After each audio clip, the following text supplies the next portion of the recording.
Om Swastiastu, sahabat Raga Bali. Kasus pencabutan penjor kini telah dimintai klarifikasi oleh pihak berwajib. Kabarnya sudah beredar ke masyarakat luas. Semoga kasus ini tidak memecah belah kita sebagai semeton Hindu sedharma. Sahabat Raga Bali, pada Kamis kemarin 16 Juni 2022, prajuru adat Taruklo dipanggil untuk memberikan klarifikasi. Kemudian diikuti oleh ratusan warga yang ikut mendatangi Mapolres Gianyar untuk mendampingi prajuru adat Taruklo sebagai wujud solidaritas. Dengan berpakaian adat Bali, ratusan warga Taruklo datang sekitar pukul 09.00 WITA. Mereka memenuhi jalan di depan Mapolres Gianyar sampai arus lalu lintas pun sempat dialihkan. Kabag OPS Kompol Wayan Latra menyampaikan yang dibolehkan masuk ke dalam Polres hanya yang mendapatkan surat panggilan. Keramu pun diarahkan agar duduk di atas trotoar di luar kantor Mapolres Gianyar.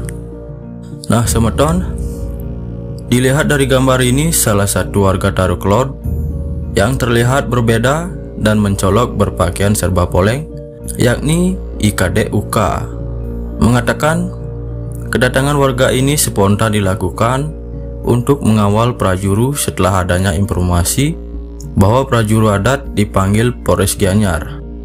Terkait siapa saja yang mendapatkan surat panggilan, kata Uka, mulai dari pendesa, kelian adat, ketua pecalang, dan wakil-wakil adat.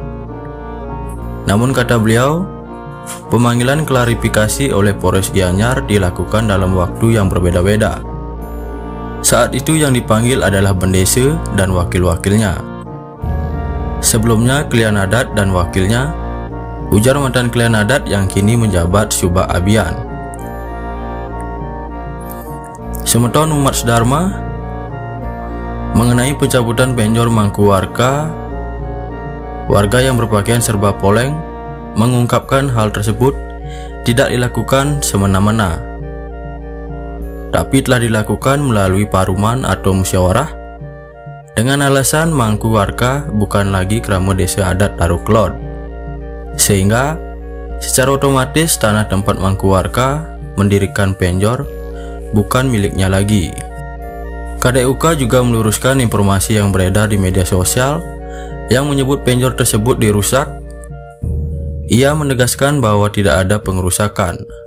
Penjor hanya diturunkan dan ditaruh. Dengan liarnya informasi di medsos, seolah desa adat kami tak memiliki hati nurani. Kami sangat taat dengan adat Hindu. Kami sangat memiliki pertimbangan terkait hal itu. Menurut yang ada di lapangan saat penurunan penjor itu, penjor hanya dicabut tapi tidak dirusak. Tidak ada yang merobek-robek, hanya diturunkan, terang KDUK. Sementara Kasat Bimas Polres Gianyar AKP Endrawan mengatakan pemanggilan sifatnya untuk mengklarifikasi. Karena itu, pihaknya pun meminta agar keramu yang datang untuk tenang. Pihaknya pun bersyukur bahwa ratusan keramu yang datang tetap menjaga ketertiban umum. Ia menjelaskan pemanggilan ini hanya untuk mengklarifikasi agar tahu bagaimana yang sebenarnya supaya jelas, terang AKP Endrawan. Selain itu, Ketua PHDI Bali Inyoman Kenak secara tegas menegaskan bahwa aksi para prajuru adat itu tidak bisa dibenarkan.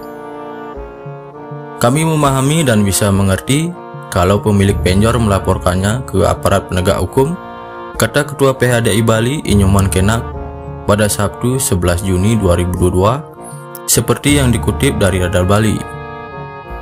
Kendati demikian, Bapak Ketua PHDI Inyoman Kenak berharap agar masalah ini bisa diselesaikan secara kekeluargaan. Sedangkan upaya hukum harusnya menjadi langkah terakhir. Untuk itu, Ketua PHDI memohon agar para tokoh setempat mendorong penyelesaian kekeluargaan dan diselesaikan akar masalahnya. Dan mesti ada sikap berbesar hati dari para pelaku perusakan untuk meminta maaf guna menuju proses penyelesaian kekeluargaan.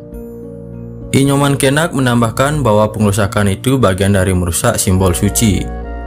Tapi Kalau diingat bahwa hari suci Galungan dan Kuningan adalah simbol kemenangan Dharma melawan Adharma yang dirayakan oleh umat Hindu, sepatutnya sesama umat Hindu justru bersama-sama memuliakan hari suci itu, bukannya dengan merusak simbol-simbol suci yang telah disakralkan seperti penjor tersebut. Bagaimana tanggapan semeton umat Hindu Sedharma mengenai kasus ini? Semoga kekuatan adat tidak mengalahkan agama.